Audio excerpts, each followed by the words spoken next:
Hello guys, একটা হাঁস নিয়ে আসছি। এই হাঁসটা নিয়ে আসছি, এটা রান্না হবে। অরিজিনাল দেশি হাঁস, দেখছেন চোখ দুটো ছোটো, চোখ ছোটো, অরিজিনাল দেশি হাঁস। হ্যাঁ, এই হাঁসটা রান্না হবে। হ্যাঁ বন্ধুরা, এখন আমি হাঁসটা পাইছে নেব।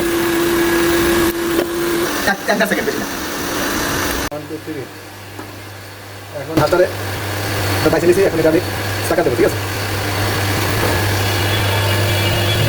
আমি আগে পেঁয়াজ বেরেস্তাটা করে নেব। চুলাটা অন করে দিলাম। এখানে আমার পাতিলে গরম হয়েছে, আমি এখন তেলটা দিয়ে দেবো। এই তেল দিয়ে আমি হাঁস রান্না করবো, যে তেল দিয়ে বেরেস্তা করবো এই তেল দিয়ে আমি হাঁস রান্না করবো।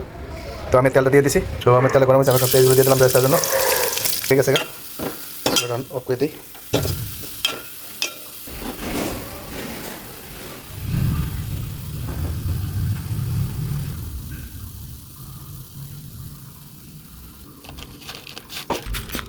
বেরেস্তাটা আমি ভাজে রাখলাম। এটা এখন ঠান্ডা যে তেল আছে এই তেলে আমি হাঁস রান্না করবো, ঠিক আছে। হ্যালো বন্ধুরা, আমি হাঁস রান্নার জন্য মশলা নিয়েছি। এখানে কটা জিরা, কটা মেথি, কটা লং, কটা সরিষা, কটা শুকনো মরিচ।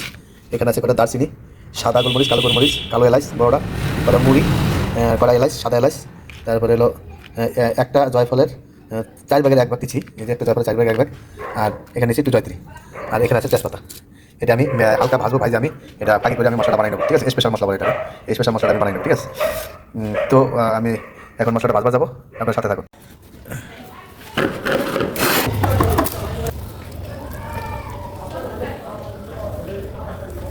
বেশ, এই যে মাছ কাটা শেষ। এখন আমি পেঁয়াজ দেবো। এখানে আছে হলুদের পাখি আর মরিচের পাখি। আমি 2টা তেজপাতা দেবো, একটা কালো এলাচ দেবো, একটা দারচিনি দেবো 2 টুকরা, আর 4টা এলাচ দেবো, ঠিক আছে। কটা গোটা দিয়ে দেবো না। এটা দুনিয়া পাখি দেবো। পিত্তরে মানে জিরে পাখি, ঠিক আছে। জিরে পাখি দেবো। তারপর এখানে আছে আমার হাতে বানানোর চাট মশলা। আমি যে বেরেস্তা করেছিলাম বেরেস্তার তেলটা আমি দিয়ে দেবো। নিচে না একটু টেস্টি সব দেবো। আর এখানে আমি আদা রসুন পেস্ট করে রাখছি একসাথে।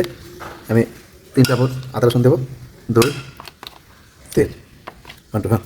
এখন আমি লবণ দেবো পরিমাণ মতন, লাগলে পরে আবার দেওয়া দেবো। আর আমি কিছু আগে যে বেরেস্তা করছিলাম বেরেস্তা কিছু বেরেস্তা দিয়ে দেবো এখন। আর বাকি দেবো কিছু রান্না ওখানে আগে থাকতে। আর কটা গোল্ডেন কালার কিশমিশ দিয়ে দেবো। আমি মাইকা 10 আমি এখন হাতে যে মশলা আসবো, ঠিক আছে। তাই হাঁসটা আমি কালা মনে করবো। এখন ডাইকে আমি 20-30 মিনিট রাখবো।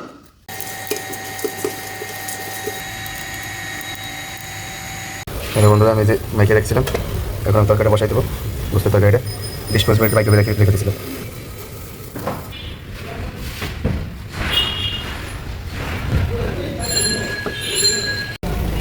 এখন আমি দেখবো এটা কী অবস্থা। এটা বলো হয়েছে।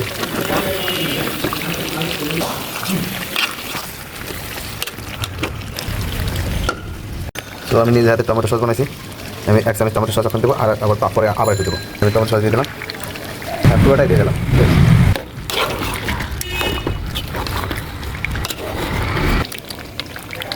একটু লবণ দেবো, কাঁচামরিচ দেবো, এখন গরম পানি দেবো।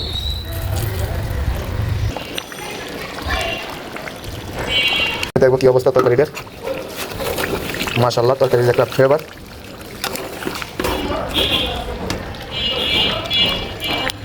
কী অবস্থা।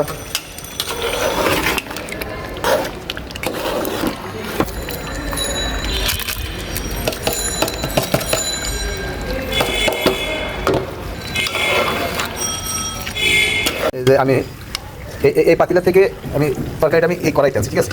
যেহেতু আমি ভুনাটা কালা করবো, তো লাস্টে আমার কড়াইতে ভালো হবে, ঠিক আছে। এই মশলাটা আমি খাটাবো এখন মাংসে। এটা হলো কালা ভুনার মশলা, ঠিক আছে। এটা হলো কালা ভুনার মশলা, ঠিক আছে।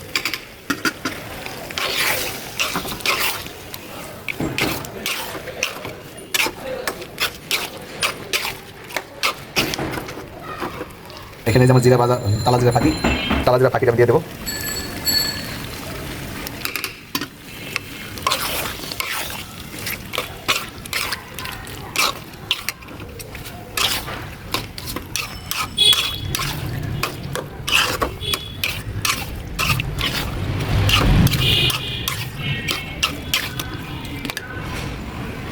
তো আমার তরকারিটা হয়ে গেছে, আমি একটা চুলা এটা নিবে নিবে চুলা জ্বলতে থাকবো, ঠিক আছে?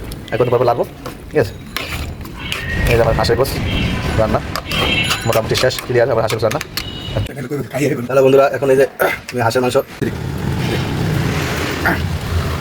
হাঁসের মাংস রান্না করছি।